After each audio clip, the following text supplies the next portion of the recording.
मिल्कीपुर में भी चुनाव है, वहां पर पीडीए के प्रतिनिधि लड़ रहे हैं चुनाव। पीडीए के रज्जो, तू आज काम पे भी नहीं आई? आज मन्नू की स्कूल की बस लग गई है ना, इसलिए इसको छोड़ने आई थी। स्कूल की बस? पर तेरा मनु तो सरकारी स्कूल में पढ़ता है ना? हाँ जी दीदी, अब सरकारी स्कूलों में 200 बसें चल पड़ेंगी, जिसका फायदा मेरे मन्नू जैसे 10,000 बच्चों को होगा। सरकारी स्कूलों नू भी बहुत शानदार बसां असीं देवांगे। पहले बैच वास्ते 20,000 बच्चे दा असीं प्रबंध कर रहे हैं। प्रतिनिधि ही समाजवादी पार्टी के प्रत्याशी हैं और उत्तर प्रदेश का, देश का सबसे बड़ा उपचुनाव होने जा रहा है। मैं तो अपने तमाम जर्नलिस्ट साथियों से अपील करूंगा कि ऐसा चुनाव जरूर देखने जाएं, आप देखने समझने जाएं, वहां की कवरेज हो और तमाम जानकार लोग हैं, उनसे भी हमारा निवेदन होगा कि डेमोक्रेसी में ऐसा चुनाव नहीं देखा होगा, ऐसे चुनाव की स्टडी करनी चाहिए। ऐसे चुनाव की स्टडी हो कि आखिरकार चुनाव में जनता कैसे फैसला लेती है। और हम सरकार से भी कहेंगे कि ये चुनाव पारदर्शी हो और पारदर्शी उदाहरण पेश करे सरकार कि ये फेयर इलेक्शन हो रहा है, जिससे कि हमारे तमाम जर्नलिस्ट न केवल यूपी के, भारत के और दुनिया के भी आकर के देखें कि कैसे फेयर इलेक्शन होता है। ये उदाहरण पेश करें आने वाले समय में कि इतना फेयर इलेक्शन हो सकता है और किया जाता है। और सच्चाई तो ये है कि मिल्कीपुर में भी इनके पैर उखड़ते हुए नजर आ रहे हैं। और हम आपसे पहले भी निवेदन कर चुके हैं कि हमारे समीकरण की चर्चा ज्यादा मत करना आप लोग।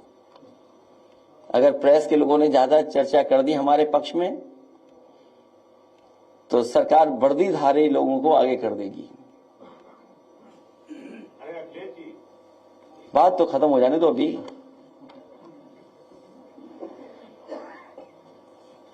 और भाजपा को हराने के लिए हमारे किसान तो हैं ही तैयार,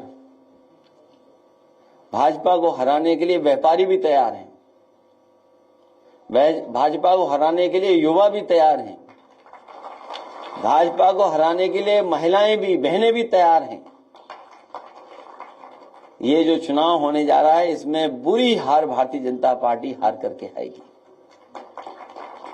मैं एक बार फिर अपने आए हुए किसानों का धन्यवाद देता हूं और मैं उन्हें भरोसा दिलाता हूं विधानसभा में भी, लोकसभा में भी आपकी बात को रखेंगे और आपके लिए समाजवादी पार्टी लड़ेगी भी, हक दिलाएगी भी। और आने वाले समय में सरकार बनेगी तो सर्किल रेट बढ़ा करके आपको मुआवजा दिलाने का काम हम सब लोग मिलकर के करेंगे। जब यहां पर बातचीत आपसे होती है तो सुधार आता है और फिर बिगड़ जाते हैं। और इससे महत्वपूर्ण सवाल हमारे पत्रकार साथियों को ये पूछना चाहिए और बताना चाहिए जनता को भी कि आखिरकार सब रजिस्ट्रियां बीजेपी वालों में कैसे हो रही हैं। के पक्ष में नहीं कि प्राइवेटाइज हो, इस पक्ष में नहीं, क्योंकि प्राइवेटाइज हो जाएगा तो हमारी जनता को फिर महंगा बिजली और तमाम सरकारी नौकरियां, जो बात हम लोग कहते थे संविधान के साथ खिलवाड़ हो रही है। संविधान में मोटी मोटी बात जो हम सब आप समझते हैं कि संविधान के तहत ही हमें आरक्षण मिला है, और जब प्राइवेट हो जाएगी चीज तो आरक्षण नहीं मिलेगा, आपको नौकरी नहीं मिलेगी।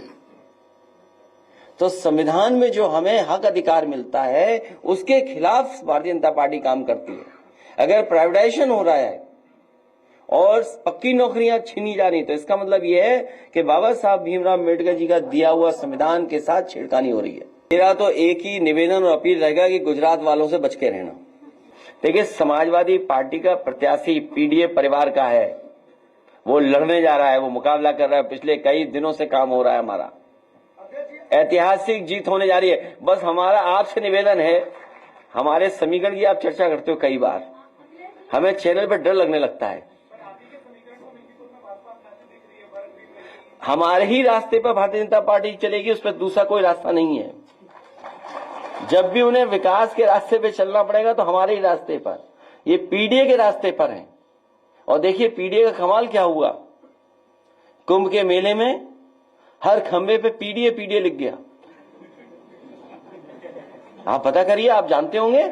हमसे जुड़े रहने के लिए हमारे YouTube चैनल को सब्सक्राइब करें और नई वीडियो की नोटिफिकेशन के लिए बेल आइकॉन को दबाएं।